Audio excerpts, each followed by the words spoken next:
So did we get there for you, or did we just stir you up? You got there with regards to the reincarnation thing. We are individual, but individuals are part of a whole. So, perfect question. And since we're talking about Jerry, let's continue to talk about Jerry. He likes that so much. So, Jerry is reemerged into non-physical. And he will always be all that he always was. And as long as Esther is focused, a lot of all that he always was will continue to be as well. But in the same way that Esther is relaxing and allowing him to be so much more than she interpreted him to be, Jerry's consciousness can and is flowing with all of you. So in that sense, that reincarnation, that reintroduction, that continuing to be will always be. But what you're talking about is specific consciousness coming specifically into another physical body.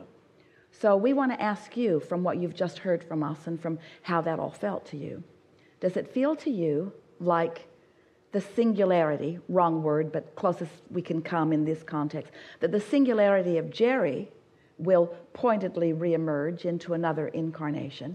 Or does it feel to you that the all that isness that is Jerry will come into another point of view? Yeah, the second. And then what happens? As that consciousness that we could call Jerry, or we could more accurately call Abraham, or we could more accurately call Source, comes forth into that new baby, all that well-being, all that knowing, all that expectation of joy, all that anticipation of joy. So here it is. And now this being, this physical being, begins the exploration of life and begins the creation of the personality that we previously were calling Jerry, or that we are calling Esther, or that we are calling by one of your names. Now, this consciousness is focused into this individual who is in the state of becoming that focal point, that very specific focal point. Get that? You get that? Yeah. You get that?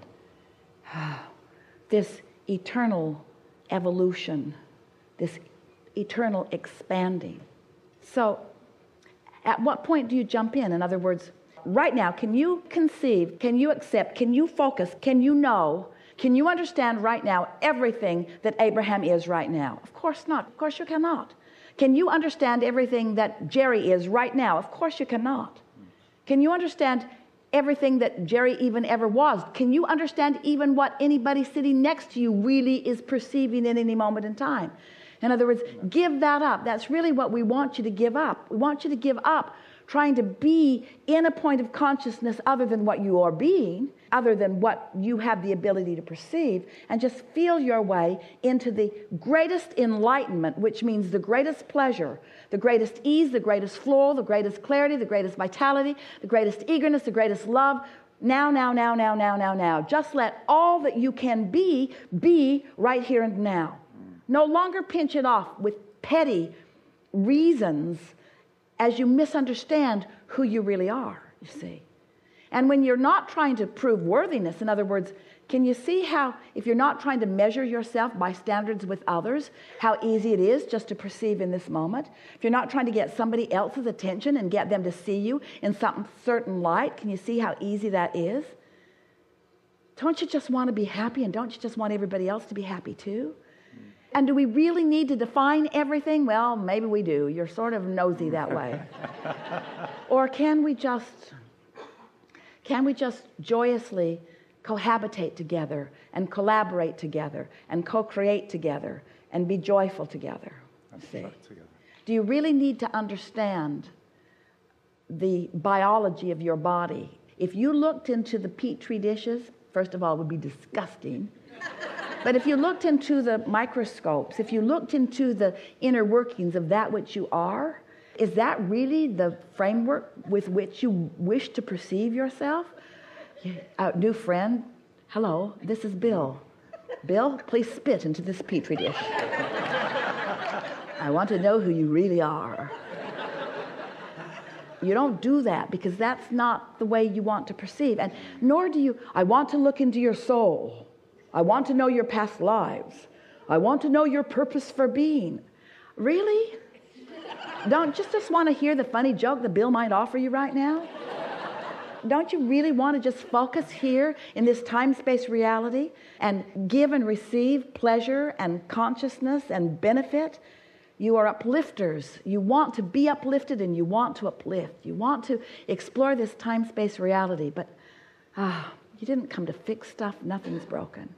And you didn't come to prove worthiness because you couldn't be more worthy. And you came for the pleasure of discovering your consciousness, making it wide and narrow. And sometimes the broader it is, you feel good. Sometimes the more narrow it is. In other words, didn't you enjoy this conversation we just had? Don't you like knowing who Jerry was and who Jerry is and who Jerry will be? Don't you like knowing all of that? But is it all specific to the pleasure of any moment in time for you? It isn't, is it? No. So don't work so hard at trying to explain who you or anyone else is. Funny for us to say that after we just gave you everything we've got in that regard. Just accept who you are and enjoy the consciousness that you're having now. And let the factor be, how clear can I be right now? Esther, for a while, was writing the word fun. Fun, fun, fun. She wanted to become the physical embodiment of fun. Fun, fun, fun. Meaning she wanted to be lighthearted. She wanted to help others in lightheartedness. She wanted that feeling of fun. And as she wrote it more and felt it more and discovered it more, then she started noticing how her quest for fun had given her a clarity that she had not ever experienced before, a sort of consistent clarity.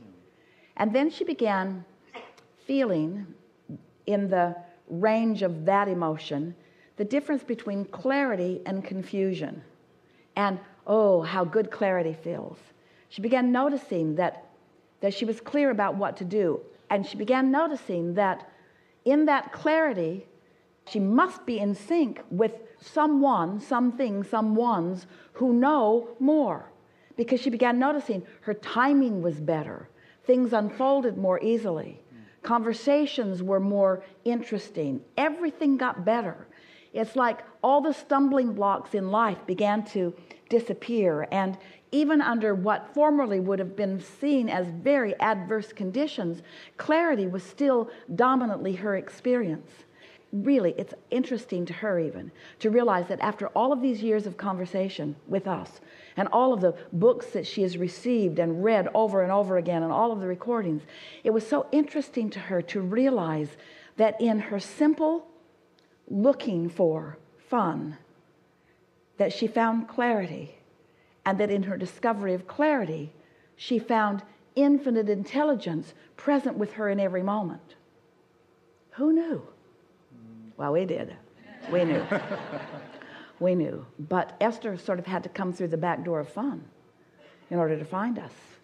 And so there are things that you discover about life that the harder you try, the worse it gets, because in trying hard, instead of going with the flow in alignment, you are actually out of alignment, trying to use effort and action to compensate for being out of alignment. So you're getting this, aren't you? Yeah. You're getting that the path to everything that you seek is an emotion that you can discover easily, and then everything that you want expands from there. It's a good time for a segment of refreshment. We just want to leave you with this poignant understanding as a result of what you just resonated with here. You can't get it wrong, and you're never going to get it done.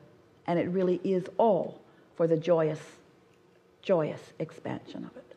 Good time for a segment of refreshment. Thank you.